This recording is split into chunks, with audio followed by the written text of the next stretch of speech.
Welcome once again back into the record room, and as always, thank you to our new subscribers. Thanks to all of the folks out there that are sharing the clips, sharing the page, and just spreading the love for the record room. I genuinely appreciate it. And on today's episode, I want to talk about a book, and then a book about a man who just happens to be an incredibly influential producer in the world of death metal. Now, even you may not be a fan of death metal, but don't let that put you off of watching this episode, because you might find it somewhat interesting.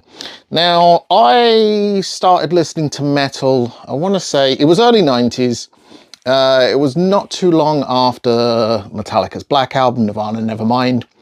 Kind of at the cusp of when grunge really started to take off, and it took me a little while to really sort of get into the heavier side of metal and all of the different sort of subgenres of metal, and I wasn't really aware of death metal.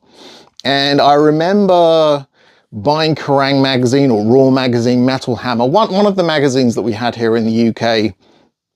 And I remember seeing an interview, or it might have even been an advert, for the Deicide album Once Upon the Cross. And I was just blown away, like, wow, this is just so, wow, this is so anti-everything. It was just, it sounded angry, it was blasphemous. And I was thinking, what on earth is this? Like, what is this abomination of music? And I remember I went to the record store I used to go to quite a lot there, and I asked them to order me in Once Upon the Cross on CD, having heard no death metal at that point. And I just took a chance. You know, I was so wrapped up in the kind of the advertising and reading a little bit about Glenn Benton and seeing his, you know, inverted crucifix burned into his forehead. I was just like captured. And at the time I was, when was this? 92? Let me refer to my tome here, which I will be doing. So Once Upon the Cross came out in 95. So I would have been in 95, 16. So I was an impressionable young man when the album came out. And yeah, I remember the record store got it and kind of tentatively gave it to me, and I took it home and I was like, right, I'm about to be blown away here by how awful and disgusting this album is. And I was blown away, but not by how awful and disgusting it was, but how incredible the album is. Just from the get-go, I was like, what the heck? It was so heavy and so brutal, but yet so melodic and memorable and catchy almost. I was just like, this is death metal?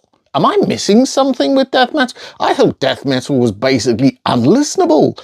But no, it turns out death metal is actually superb. And a lot of the albums that I remember from that time period, and I later got into, were all produced by one man. That man is Scott Burns. Now, Scott no longer produces metal. No longer produces music, as far as I'm aware.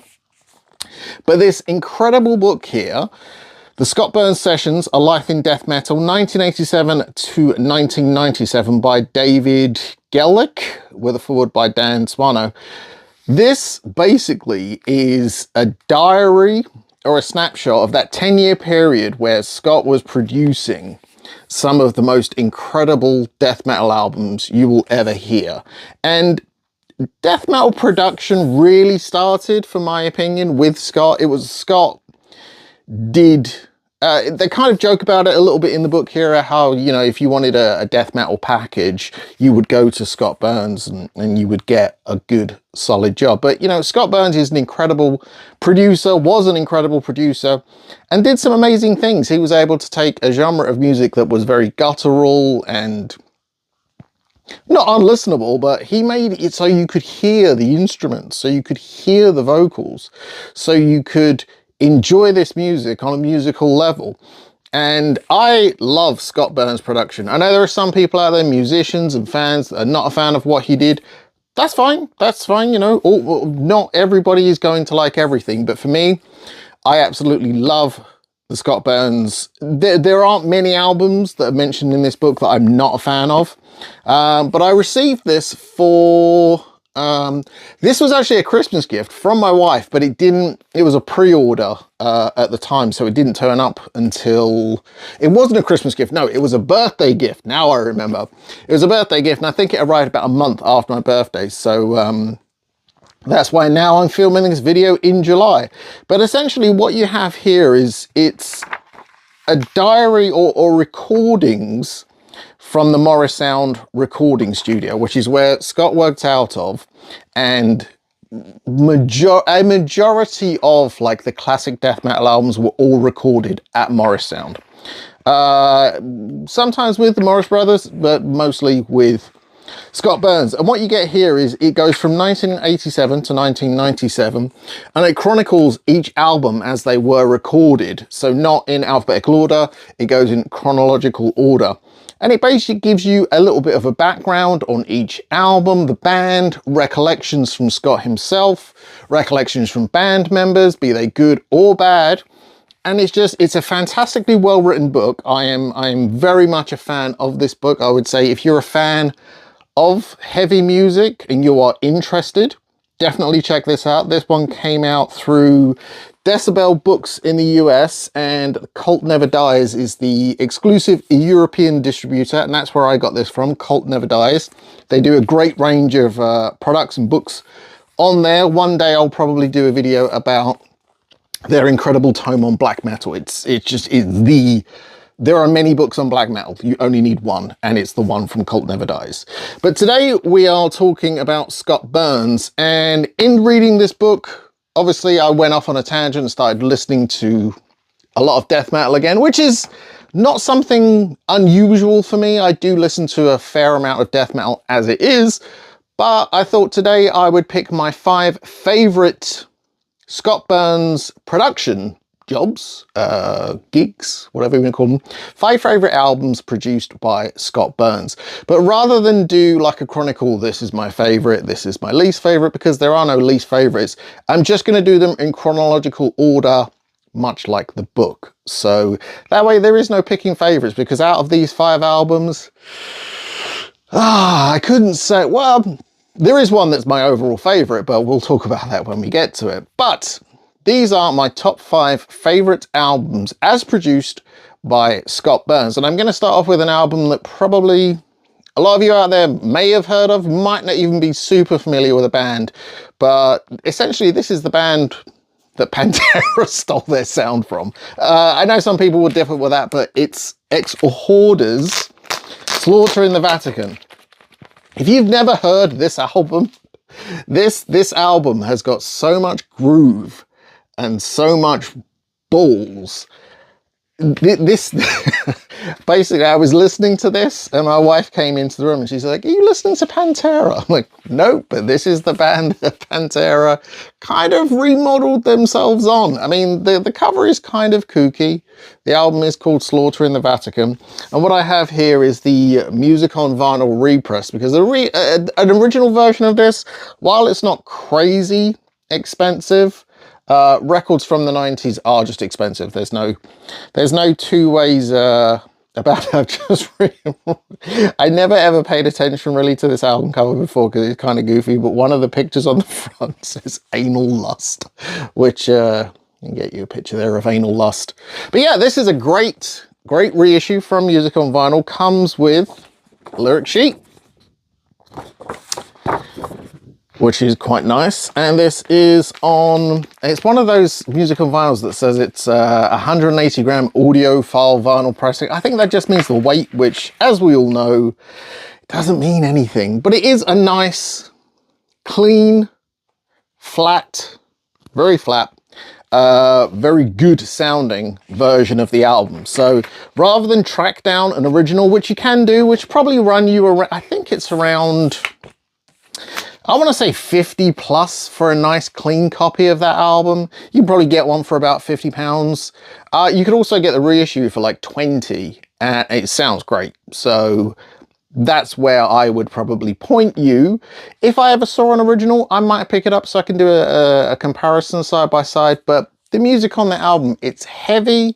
You can hear what's going on. There's a lot of groove, a lot of groove and a lot of soul to the record. If you've never checked out Exhorder, and their Exhorder never really blew up big in the death metal scene. Obviously, I'm sure a lot of you guys out there know bands like Deicide, Cannibal Corpse, Death, Suffocation, all of which I'm going to talk about. But Exhorder is a band that don't really seem to get the love. And that's a shame because their music was great. So if you take anything away from this episode, I want you to listen to Slaughter in the Vatican, because I think it's a fantastic, fantastic album. But as I said a minute ago, it's hard to pick a favorite out of this album, out of this bunch of albums. But it's not hard to pick a favorite because my favorite is Death's Human. But of all of these albums, I mean, this is just these 5 albums here. I could listen to these 5 albums every day and never get bored. But Death's Human is probably my overall favorite death metal album of all time. And I say death metal even though Human was heading more towards the, I don't want to say progressive metal because that sounds like, it's not a prog album. It's nothing like that. It's you can see where bands like Meshuggah took influence from an album like Human. Death went from Leprosy, which is one of the finest albums ever recorded, into making Human, which was just such a step up and a leap above what so many people were doing with death metal. And a lot of what's great about the sound on this album is Scott's production, because it is so well recorded. And what I have here, this is one of the many, many, many reissues that Relapse Records have done on the Death catalogue. If you are looking to invest in the Death catalogue, originals will set you back a ton of money. However, you can pick up all bar one, Symbolic, because that was actually still owned by Roadrunner, I think. Roadrunner or Metal Blade, one of them own it now. Everything else is owned or licensed through Relapse. You can pick up these albums for about £20. They are not expensive albums to pick up, but you do get a nice download code, which is just full on the floor, and a nice insert. I'm not going to say these are amazingly well produced albums. They are, I mean, they come with a bog standard paper and sleeve, which chaps my ass, but this is a good way to get the Death catalogue, is to buy the Relapse reissues. They literally just reissued them like a month ago with foil covers again. And yeah, I have all of those because Death are one of my favorite bands, top 3. And at some point I plan to do a lengthy Death discography video because I have many copies of many Death albums.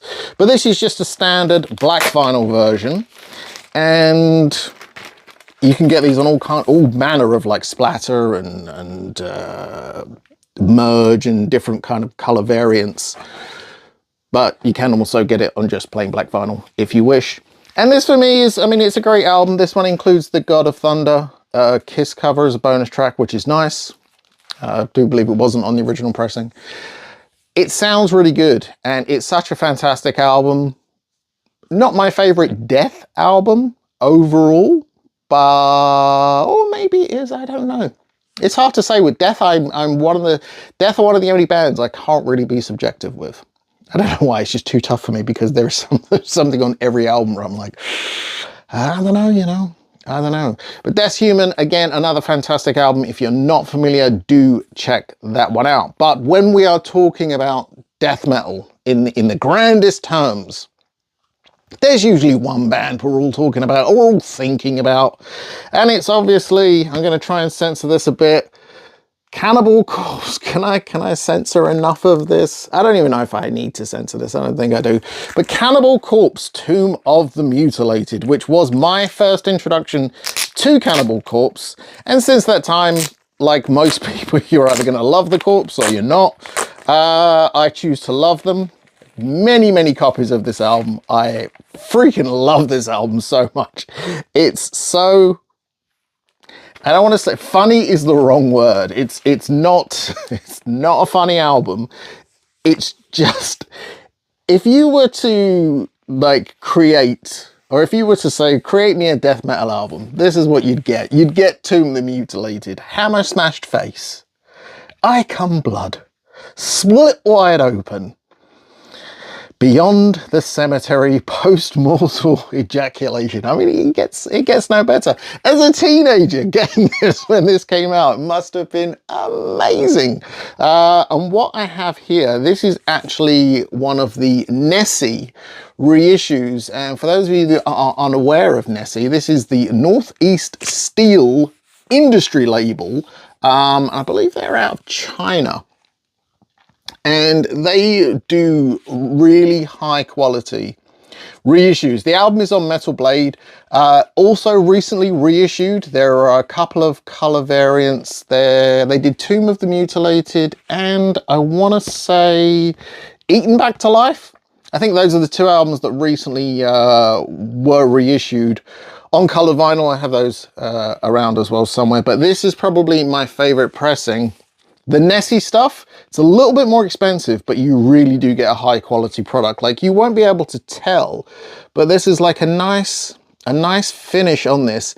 And the writing is actually embossed. So the Cannibal Corpse logo and the Tomb of the Mutilated font, that's all raised. It does come with the OB. And inside, you don't just get like a standard album when you buy one of the Nessie versions. There are more to it than that. So this one comes with, it's absolutely huge. So taking it out can be an issue. So what we get here is, you get what would have been, I don't believe this is a lyric sheet, or maybe this is a lyric sheet. It's more like information on the band from the time. You do get a reproduction of the original inner sleeve, but that's not actually what the record is stored in. I'll show you that in a minute. And then you get this giant, I mean, I'm not going to unfold it, but like you get the idea here. You get a very, very big poster. And as for the vinyl itself, it does come in a polyline sleeve, which is nice. And this one is on a black with fire splatter. And ordinarily, you know, I've mentioned it many times, not a huge fan of the splatter, but the Nessie pressings, I don't know how they're doing it, where they're pressing them, whatever, but every single one of them has been phenomenal. Absolutely phenomenal. I have many different Nessie releases, different, not just death metal, like rock and regular metal, and they sound great. They really do sound good. So Nessie, would 100% recommend anyone check them out. Their Cannibal Corpse stuff is fantastic. And as far as like a death metal album, if you want to play a death metal song or a death metal record just to, you know, hit people up to what death metal is, or you just want to annoy someone, a co-worker, you know, I'm not gonna, there's one track that's just leaping out at me, Entrails from her. I'm not gonna read that, but you know, you pop that on at work and yeah, it definitely cuts the wheat from the chaff. And I mentioned this album at the start of the episode, and I mean, they actually censored the cover themselves, so I can do that. Deicide's Once Upon the Cross. I believe this is their third album, and as I mentioned at the top, this album, man, this album, just from the get-go, it is just unrelentingly brutal. Once Upon the Cross, the actual song is just fantastic. When Satan ruled his world, kill the Christian. I mean, these are blasphemous songs. This here is not an original pressing. This is the Cargo reissue from, I want to say, like 2014. But this version, it doesn't use the original metalwork. I know that much. It does have different matrices. But this version sounds way better than the released version from the Deicide box set that Run Out Groove did. Now, that is a fantastic box set. It really is. It's a good way to collect a big chunk of the Deicide catalogue and also get albums that were never released on vinyl before. I think there's 2 or 3 albums that were never released on vinyl. I want to say this was never released on vinyl in North America. I know it came out in the Netherlands, Europe, and then there's this cargo reissue as well. But those versions included in the box set, although they're nice to have, they are digital rips, and then they sound digital to me. This album, this cargo version doesn't. It could be a digital version, but whatever it is, it sounds amazing. And I've had this copy here for, I didn't buy it when it came out, but I've probably had it close to a decade now, getting on for something like that. And it sounds so good. And I still routinely listen to Once Upon the Cross, like constantly. And most of these albums that I have here, I either had on cassette or CD from the time. So I've had to go back and buy vinyl copies. That's why every single one of them is a reissue, because original copies of early 90s death metal are equally as collectible as early 90s metal, early 90s black metal. The death metal stuff wasn't pressed in huge quantities. You know, death metal was very, very, very, very small subgenre in the 90s. Yes, it got bigger, but it was also like for a 10-year period where death metal was like the kind of like in cool thing, and then it went away. So getting originals of these, not always the easiest thing to do. But I'm going to round out now with one of my favorite records, or one of my favorite heavy records. I own a couple of records by this band. I have some more here, but this is by far and away my favorite, and this is Suffocation's Pierced from Within. And this is also a reissue. This is the listenable reissue, which again, you can get this now. I think this will cost you about £20–25. It's not massively expensive. You know, if you're looking for original Roadrunner copies, they're going to cost you a lot, because some of them, they either came out in very, very limited quantities on vinyl or just did not come out on vinyl. It's as simple as that. Whereas this, the listenable copy, yeah, you can get this pretty much anywhere that sells like heavy music, and it's 20 odd pound. It does come with a nice inner. There you go, see the band there, and the lyrics. And not my choice, I just, because I wanted this album on vinyl. This one is on colored vinyl, but it sounds pretty good, and it's a trans yellow. Kind of probably looks a little bit more green now under the light, but this actually is a yellow vinyl pressing. Suffocation are a fantastic band, I believe from the New York area. Not entirely sure where in New York. I know Cannibal Corpse were originally from Buffalo, probably could be around there. Pierced from Within is their, I want to say, third release as well. They did a couple of other records with Scott Burns, but there's just something about Pierced from Within. When I first, this was the first time, this was the first exposure I had to Suffocation. And it might have even been the track Breeding the Spawn, which is the last track on the album. I was just so blown away by how clear, how crystal clear everything was. You know, the drums were punishing, the guitar sounded incredible, and Frank's vocals really did like leap out at you. They were obviously gruff and very harsh, but you could still hear what was going on. And a lot of that, again, is down to the production and a fantastic job done by Scott Burns. So there you go, some of my favorite death metal records of all time, and 5 that just happen to be produced by the legend that is Scott Burns. Now, Scott no longer works in the music industry. I believe he works in computers or something along those lines now, but for a 10-year period, I don't know of a producer that was more prolific in shaping a genre of music and just producing so many killer records. Obviously, all these albums are available to stream on your favorite streaming platform. I urge you to check them out, you know, even if you pick bits and pieces here and there. And the versions I've shown you, well, actually, the records I've shown you, you can pick up reissues of all of them for around £20–25. So it's not like you have to invest a fortune to have vinyl copies of these, which is, for my money, pretty cool. So thank you once again joining me in the record room. I'm not sure what we'll do on the next episode. Maybe I'll do a deep dive on Death. I will do that video at some point because it's something I wanted to talk about for a long time. So if you are a fan, make sure you are hitting that subscribe button so you never miss an episode.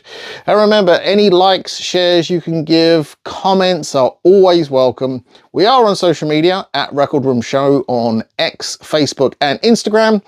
But if you really want to reach out to me, YouTube is the place to be. But until we meet again, spin those blackest circles.